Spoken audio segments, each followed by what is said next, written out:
जय हिंद एवरीबॉडी। कैसे हैं सब लोग? उम्मीद करता हूं बहुत अच्छे होंगे और मैं भी अच्छा हूं आप लोगों की दुआओं से। ठीक है। असफलताएं दिल के इरादों को आजमाती हैं। असफलताएं दिल के इरादों को आजमाती हैं और स्वप्न के पर्दे निगाहों से हटाती हैं।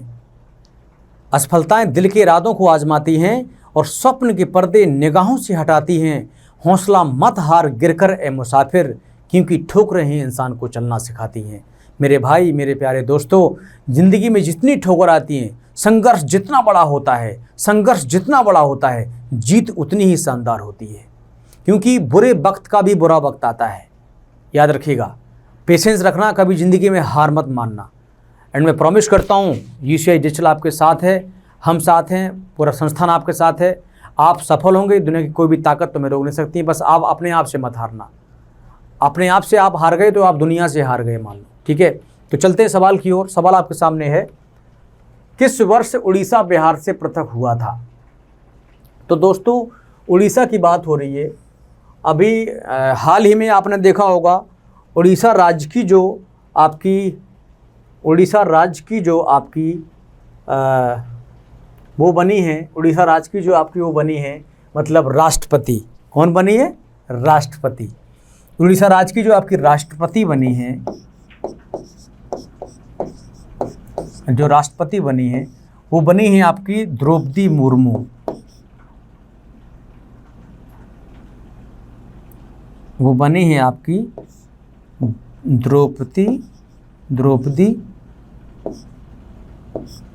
मुर्मू। ठीक है। और ये उड़ीसा राज्य की हैं, राष्ट्रपति हैं। 15वें नंबर की राष्ट्रपति बनी है। राष्ट्रपति का प्रोविडेंस आर्टिकल 153 में है, 153 में है, याद रखिएगा। राष्ट्रपति का कार्यकाल 5 वर्ष होता है। ठीक है। राष्ट्रपति का वेतन जो होता है वो 5 लाख रुपया पर मंथ होता है, ये भी आपको याद रखना है। ठीक है। अब आपको ये देखना है कि किस वर्ष उड़ीसा बिहार से पृथक हुआ। तो उड़ीसा की रहने वाली हैं आपकी राष्ट्रपति द्रौपदी मुर्मू, और ये मयूरभंज जिले से निवास करती हैं। किस जिले से? मयूरभंज जिले से निवास करती हैं आपकी। ठीक है। अब ये जो आपका उड़ीसा राज्य है, ये बिहार से अलग हुआ था 1937 ईस्वी में, 1937 में। 1937 ईस्वी में ये आपका आज़ाद हुआ था। ठीक है, ये चीज़ याद रखिएगा। 1937 ईस्वी में ये आपका आज़ाद हुआ था, 1937 में। ठीक है। और जो बर्मा है, ये भी आपका भारत शासन अधिनियम 1935 के अंतर्गत आज़ाद हुआ था। तो बिहार का मतलब होता है रहने का स्थान। बिहार का मतलब होता है रहने का स्थान, क्योंकि यहाँ पर सबसे अधिक गौतम बुद्ध ने अपने जीवन के वर्षावास किए थे।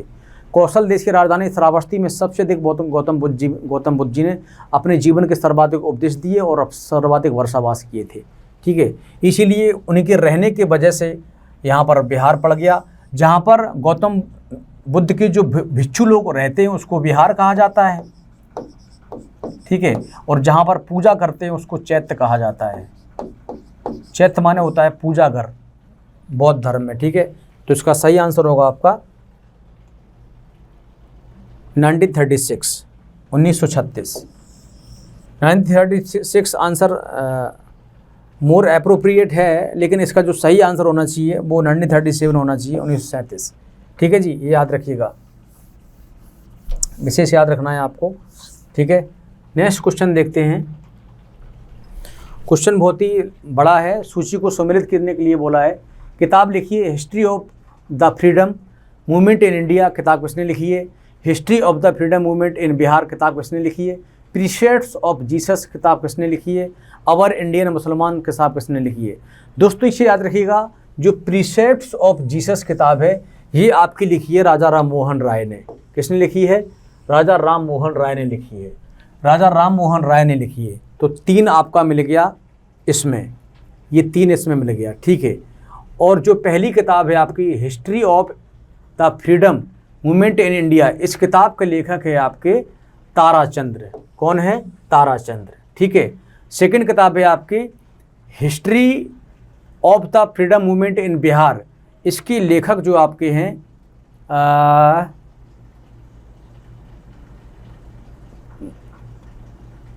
इसका सही आंसर जो होगा वो होगा आपका ए विल बी राइट आंसर। मैंने कहा था वही आंसर सही होगा।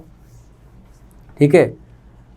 जो आपकी दूसरी किताब है इसके लेखक थे आपके के दत्ता। के दत्ता। दोस्तों इसे याद रखिएगा, यहाँ पर राजा राम मोहन राय आया है और यहाँ पर आया है प्रीसेप्ट्स ऑफ जीसस। तो राजा राम मोहन राय के द्वारा मिरातुल अखबार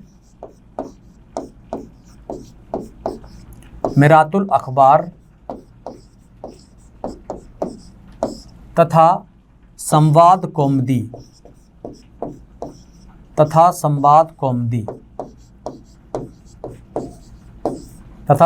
कौमुदी नामक ग्रंथों की रचना की गई थी। और प्रीसेप्ट्स ऑफ जीसस,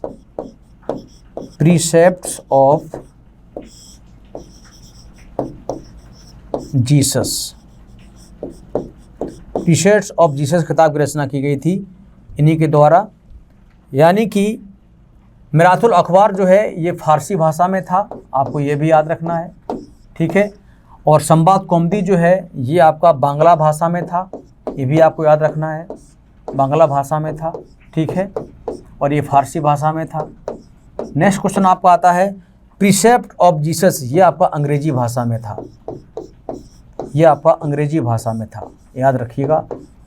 राजा राम मोहन राय को युगदूत कहा जाता है, राजा राम मोहन राय को आधुनिक भारत का पिता कहा जाता है, राजा राम मोहन राय को पुनर्जागरण का जनक कहा जाता है, राजा राम मोहन राय को राजा की उपाधि अकबर द्वितीय ने दी थी, राजा राम मोहन राय को याद रखिएगा जो राय की उपाधि है वो रानी विक्टोरिया ने दी थी। और राजा राम मोहन राय एक ऐसे व्यक्ति हैं जिनको हिब्रू भाषा का ज्ञान था। और अभी हाल ही में इजराइल ने हिब्रू भाषा को राजभाषा का दर्जा दिया है। किसने? इजराइल ने। ये आपको याद रखना है, इजराइल ने हिब्रू भाषा को अभी राजभाषा का दर्जा दिया है। जैसे हमारे भारत देश की जो राजभाषा हैं वो दो हैं, हिंदी और इंग्लिश, ठीक है, याद रखिएगा। तो राजा राम मोहन राय की जो देहांत थे 1830 में ये जाते हैं आपके अकबर की वो लेकर के, मतलब पेंशन बढ़वाने के लिए, अकबर द्वितीय की पेंशन बढ़वाने के लिए। और 1833 में, कब? 1833 ईस्वी में, 1833 ईस्वी में, यानी कि राजा राम मोहन राय का 1833 ईस्वी में राजा राम मोहन राय का ब्रिस्टल इंग्लैंड में, कहाँ? ब्रिस्टल इंग्लैंड में इनका देहांत हो गया था। आपको ये याद रखना है, ठीक है। तो दोस्तों राजा राम मोहन राय बहुत ही बड़ी हस्ती थी अपने ज़माने की। और एक सवाल और आपके एग्जाम में बताना चाहूँगा, राजा राम मोहन राय की सिफारिश पर ही अधिनियम 17 के माध्यम से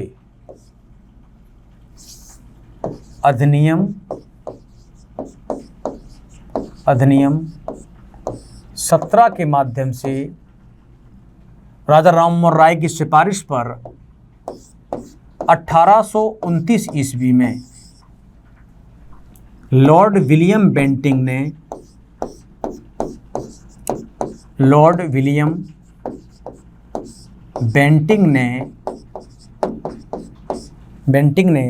भारत देश से सती प्रथा को समाप्त कर दिया था।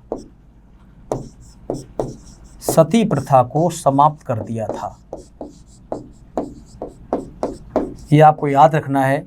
और ये किया गया था 1829 ईस्वी में, 1829 ईस्वी में। ये बहुत ही महत्वपूर्ण है आपके लिए और सभी के लिए बहुत ही महत्वपूर्ण है राजा राम मोहन राय, ठीक है। राजा राम मोहन राय का जन्म जो है ना 1772 ईस्वी में हुआ था, 1772 ईस्वी में हुआ था। पश्चिम बंगाल के राधानगर गांव में हुआ था दोस्तों, याद रखिएगा। बहुत ही बड़ी हस्ती थी अपने ज़माने की। इन्होंने पाश्चात्य शिक्षा को, इसी और याद रखिएगा, इन्होंने पाश्चात्य शिक्षा को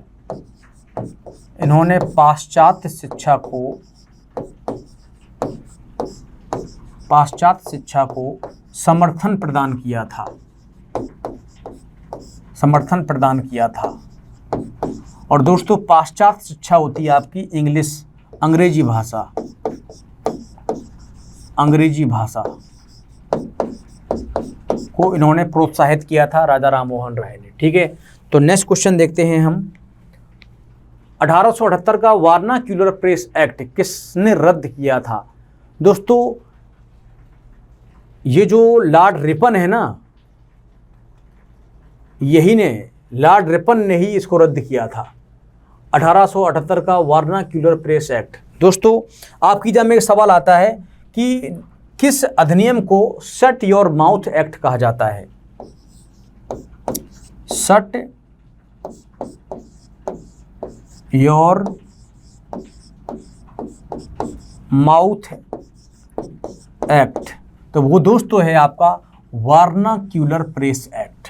वो है आपका वार्नाक्यूलर प्रेस एक्ट, ये आपको याद रखना है। वार्नाक्यूलर प्रेस एक्ट को याद रखना है आपको। क्या कहा जाता है? शट योर माउथ एक्ट कहा जाता है। ठीक है, ये प्रेस पर सेंसरशिप लगा दी गई थी। प्रेस पर भारत देश में चार्ल्स मेटकॉफ को प्रेस समाचार पत्रों का मुक्तिदाता कहा जाता है, चार्ल्स मेटकॉफ को। तो लॉर्ड रिपन ने रद्द कर दिया था और लॉर्ड लिटन ने इसको लगाया था। वार्नाक्यूलर प्रेस एक्ट जो आप देख रहे हैं, इसको इम्प्लीमेंटेशन लॉर्ड लिटन ने किया था। लॉर्ड कर्जन ने 1905 ईस्वी में बंगाल का विभाजन किया था। लॉर्ड कर्जन की तुलना औरंगजेब से की जाती है। लॉर्ड कर्जन की तुलना किससे की जाती है? औरंगजेब से। ये आपको विशेष याद रखना है। ठीक है, तो लॉर्ड रिपन इसका राइट आंसर होगा। क्लियर? चलिए नेक्स्ट क्वेश्चन की ओर चलते हैं।